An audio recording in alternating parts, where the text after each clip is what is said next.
안녕하세요. 클라우드 컴퓨팅 개론 및 인공지능 기초 실습을 듣고 있는 신호연입니다. 저는 AWS의 서비스 중 세이지메이커라는 머신러닝의 전 과정을 관리할 수 있는 통합 개발 환경을 소개해 드리겠습니다.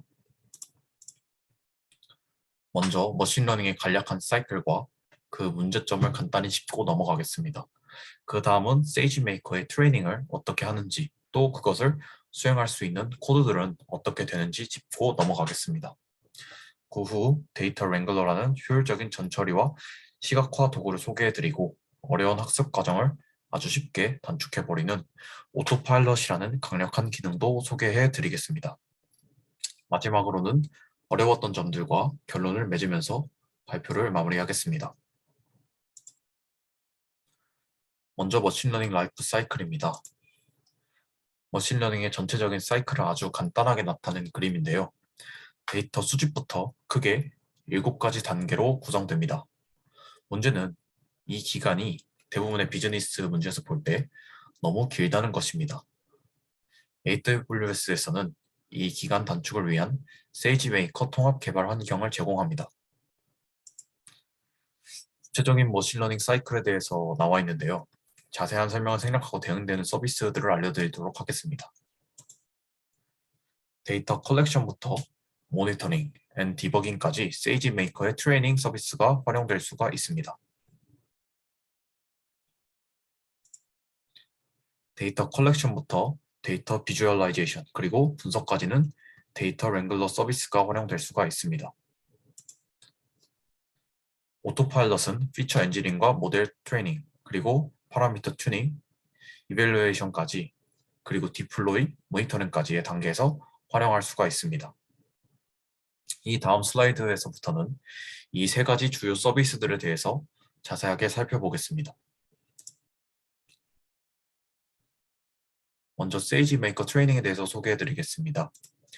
세이지메이커 트레이닝은 데이터 사이언티스트의 쉬운 머신러닝 작업을 할 수 있게 도와주는 서비스입니다.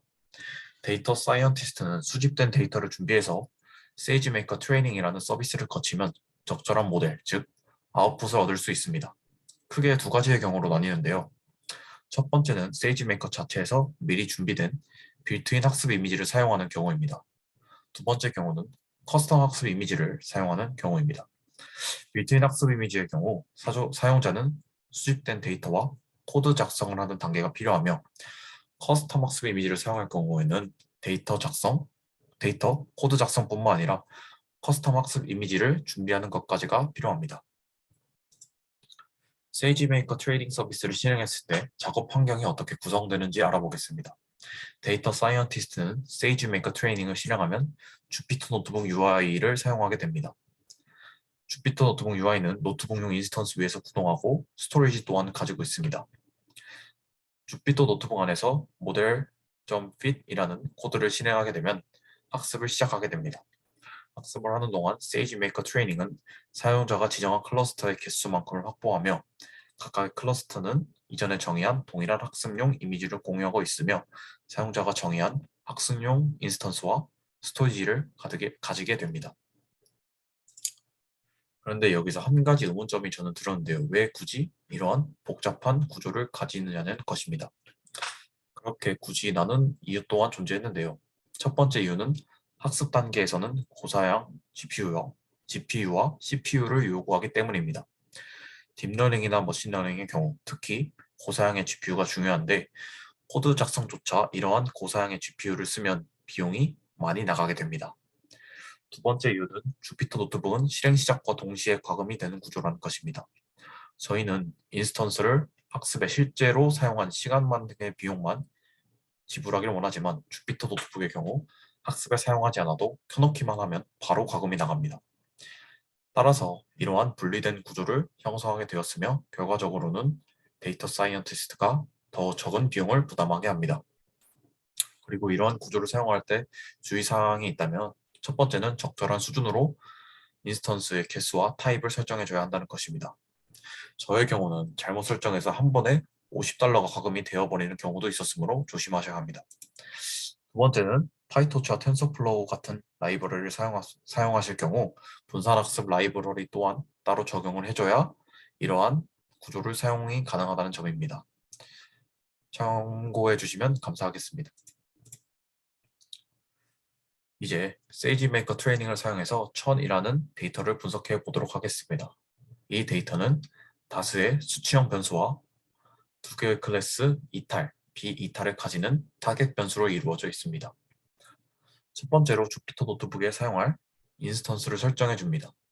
학습에 사용하는 경우가 아니므로 최대한 간단한 인스턴스를 저는 설정을 했고요. 그 다음 S3에서 데이터를 가져왔습니다. 여기서 S3에서 데이터를 가져오는 것에 한 가지 의의를 두자면 저희가 이제 로컬 드라이브의 용량을 크게 신경 쓸 필요가 없다는 것입니다. S3는 자유롭게 용량을 확장, 축소를 할 수 있고 세이지 메이커와 연계가 가능하므로 데이터 용량이 더 큰 문제에 대해서도 세이지 메이커에서는 걱정할 필요가 없습니다. 가져온 데이터를 기반으로 EDA 과정을 실시합니다. 이전에 설정한 주피터 UI 안에서 실행되며 결과적으로 타겟 값의 예측에 도움을 줄 수 있도록 일부 변수를 제거하고 일부 변수는 적절하게 변환했습니다. 세 번째로 전처리가 완료된 데이터를 Train, Validation, Test 데이터셋으로 나눕니다. 이 분할된 데이터들은 다시 S3에 저장되게 되고 추후 과정에 사용되게 됩니다. 네 번째로 컨테이너 객체를 생성했습니다. 이 객체는 빌트인 학습 이미지 중 어떤 알고리즘을 사용할지 지정하게 됩니다. 여기서는 세이지메이커 내부에 저장되어 있는 XGBoost 알고리즘을 사용했습니다. 이런 식으로 몇몇의 대표적인 알고리즘들은 내장되어 있으므로 코드 작업만으로도 간단히 사용할 수 있습니다. 그 다음 객체를 만들고 인스턴스의 수와 타입을 설정했습니다. 여기서는 XGB라는 이름의 객체를 만들었고 학습에 사용할 인스턴스의 수와 종류를 그리고 정의한 컨테이너를 넣어주었습니다. 이 과정에서 이제 학습 단계로 넘어가서 어떠한 클러스터들을 사용할지가 결정되며 따라서 문제의 수준과 비용에 따른 세심한 설정이 필요합니다. 그 다음으로 정의한 객체에서 fit 메서드를 실행해서 모델을 적합시킵니다. 여기서는 이전에 분리했던 데이터들의 S3 경로를 적절한 인수로 입력을 해줬습니다. 그 다음 디플로이하고 테스트를 실행했습니다. 여기까지 세이지메이커 트레이닝을 통해서 머신러닝의 진행을 전반적으로 살펴봤습니다. S3의 사용, 인스턴스의 분리, 간단한 메서드들을 사용을 통해서 우리는 로컬 환경을 걱정할 필요 없이 높은 수준의 문제와 많은 용량의 데이터 문제에 대해서도 세이지메이커라는 통합 개발 환경을 통해서라면 얼마든지 해결할 수 있다는 점을 알았습니다. 그러나 이 통합 개발 환경에서도 단점을 굳이 뽑자면 코드를 직접 작성해야 한다는 것입니다. 저를 비롯한 IAB 융합 전공의 학생분들은 파이썬을 사용은 해봤지만 수준의 차이도 존재하고 전공생분들에 비해서 한계가 분명히 있을 수 있다고 생각합니다. 또한 파이썬 내부에서도 세이지메이커 API 사용에 대해서 익숙해져야 하는데 그것도 정말 어렵다고 생각을 합니다. 따라서 다음 슬라이드에서부터는 세이지메이커 데이터 랭글러와 세이지메이커 오토파일럿을 소개합니다. 이 두 개의 서비스를 사용하면 코드의 사용을 최대한 줄이면서 가장 좋은 모델을 도출하고 배포할 수 있습니다. 먼저 세이지메이커의 데이터 랭글러에 대해서 소개해 드리겠습니다. 데이터 랭글러는 학습에 필요한 데이터를 불러오고 분석, 시각화하고 전처리하는 단계에서 즉 데이터 프리퍼레이션 하는 단계에서 사용할 수 있는 서비스입니다. 제가 생각하는 가장 큰 장점은 이러한 작업들이 기본 포맷들로 저장되어 있어서 아주 쉽게 클릭만으로 구현이 된다는 것입니다. 각 단계를 사진과 함께 보여드리겠습니다. 첫 번째 단계입니다. 세이지메이커 트레이닝에서는 데이터를 불러올 때 코드를 작업해줘야 했었죠. 여기서는 간단한 클릭만으로 로우 데이터를 불러올 수 있습니다. 직접 S3에서 데이터 파일을 선택하고 임포트를 눌러주기만 하면 됩니다. 한 가지 주목할 점은 플로우 차트가 생성이 된다는 것인데요. 이 차트를 보면 로우 데이터로부터 우리의 데이터가 어떤 식으로 변환이 되어 왔고 각각의 단계에서 어떤 분석 그리고 시각화 작업을 했는지도 알 수가 있습니다. 또한 이 작업들은 모두 기록이 되어서 오류가 나거나 하면 복원도 가능합니다. 두 번째는 EDA 단계입니다. 데이터셋 내부에 포함된 각 변수의 특성과 분포를 확인하는 작업인데요. 여러 가지 미리 정의된 시각화 타입들이 있으므로 각 타입에 맞는 적절한 X축, Y축만 잘 설정해 준다면 간단한 차트를 빠르게 그릴 수가 있습니다. 세 번째 단계는 피처 엔지니어링 단계입니다. 세이지메이커에서는 특정 변수를 드랍을 위해서 판다스의 데이터 프레임에 메서드를 적용했습니다. 여기서는 드랍이란 포맷이 미리 정의가 되어 있으므로 포맷을 선택하고 드랍할 변수들을 선택해 주기만 하면은 이 드랍 단계를 더 빠르게 수행이 가능합니다. EDA와 연계하여 피처 엔지니어링을 함으로써 우리의 모델에 더 좋은 데이터를 입력할 수 있게 되었습니다. 네 번째 단계는 데이터 스플릿입니다. 이전에 코드 수준에서 작업을 할 때는 각각의 셋에 분할될 사이즈들을 직접 연산을 해 주어야 했습니다. 여기서는 정해진 섹션에 트레이닝과 테스트 비율을 입력을 하기만 하면 바로 나눌 수가 있습니다. 또한 이 과정도 플로우 차트의 기록이 되게 됩니다. 여기까지 세이지 메이커의 데이터 랭글러에 대해서 알아봤습니다. 코드에 익숙하지 않으신 분들도 데이터를 분석하기 위해서 데이터 랭글러를 사용하면 간단한 방식으로 로우 데이터를 전처리하고 시각화할 수 있었습니다. 그 다음으로는 세이지 메이커의 오토파일럿이라는 기능입니다. 오토파일럿은 이름에서부터 최상의 모델을 이름에서부터 알 수 있듯이 최상의 모델을 끌어내어주는 세이지 메이커의 서비스 중 하나입니다. 머신러닝에서 데이터에 익숙하지 않으신 분들이라면 피처 엔지니어링, 모델 셀렉션, 그리고 하이퍼 파라미터의 미세한 조절은 상당한 양의 지식을 요구하기 때문에 부담이 되는 작업입니다. 오토파일럿은 저 같은 초보 수준의 데이터 사이언티스트라도 데이터에 맞는 최상의 모델을 찾을 수 있도록 위의 과정을 자동으로 수행해 줍니다. 제가 준비해야 할 것은 로우 데이터만 포맷에 맞도록 적절한 형식으로 준비해 주면 됩니다. 또한 배포까지 클릭으로 간단하게 이루어집니다. 첫 번째 단계로 로우 데이터를 준비해 줍니다. 이때 로우 데이터는 S3에 위치하고 있으면 로우 데이터가 S3에 위치하고 있으면 S3 서비스에 들어가서 URI만 복사를 한 뒤 입력으로 사용해 주시면 됩니다. 아래 그림은 이전에 데이터 랭글러에서 전처리한 데이터를 사용하는 경우인데요. 트레인 모델 버튼만 눌러주시게 되면 위의 그림과 비슷한 화면을 확인 가능합니다. 그 다음 실험 생성 버튼 눌러주면 그림과 같이 학습이 시작됩니다. 피처 엔지니어링, 모델 셀렉션, 하이퍼 파라미터 최적화가 자동적으로 이루어지며 이 작업이 끝난 다음에는 디플로이를 할 수도 있고 바로 이벨루에이트도 그 평가한 지표들도 확인이 가능합니다. 여러 가지 측정 지표들을 볼 수 있으며 어떤 후보군 중에서 어떤 모델이 선택되었는지도 알 수가 있습니다. 추가적으로 오토파일럿에서 어, 분석 보고서를 받을 수도 있는데요. 그림과 같이 오토파일럿에서 어떤 데이터 분석 단계를 거쳐서 피처를 생성해냈고 후보군들은 미세하게 어떤 것들이 있었는지를 다 알 수가 있습니다.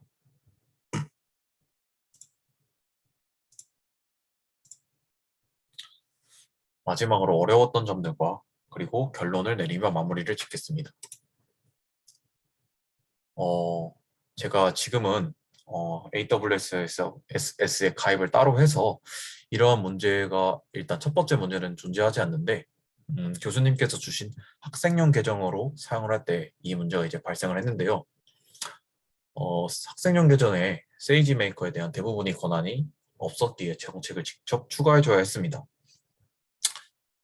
따라서 오른쪽 그림과 같이 세이지 메이커의 역할로 설정한 랩 롤이라는 역할에 기본적으로 연결된 정책이 있었는데 그 정책을 수정해줬습니다.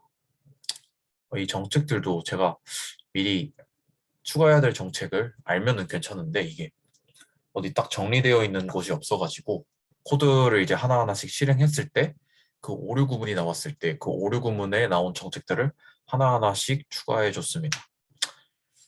그래서 이 하나하나씩 추가해 주는 과정이 조금 오래 걸리기도 했고 또 이 코드들을 실행하면서 인스턴스가 자꾸 추가가 돼버리니까 오류 또한 많이 발생을 해서 꽤나 어려웠던 작업이었던 것 같습니다. 그리고 이 정책을 수정만 하면 끝나는 것이 아니라 뭐 역할을 불러오는 부분에서 또 다른 오류가 발생을 하더라고요. 그래서 이거는 이제 구글링에서 특정 깃허브 사이트를 들어가서 해결을 했습니다. 오른쪽에 그 그림은 그리고 이제 원래는 제가 역할을 수정하는 것을 보여드리는 게 맞지만 지금 이 발표 영상을 찍고 있는 동안에 점검이어서 학생용 계정을 들어갈 수가 없더라고요. 그래서 어쩔 수 없이 제가 했던 작업과 최대한 비슷한 이미지를 가져와서 사용하게 되었습니다. 양해 부탁드립니다. 그리고 두 번째로는 제가 수행할 작업에 대해서 적절한 코드를 이제 검색해 보는 것이 어려웠습니다.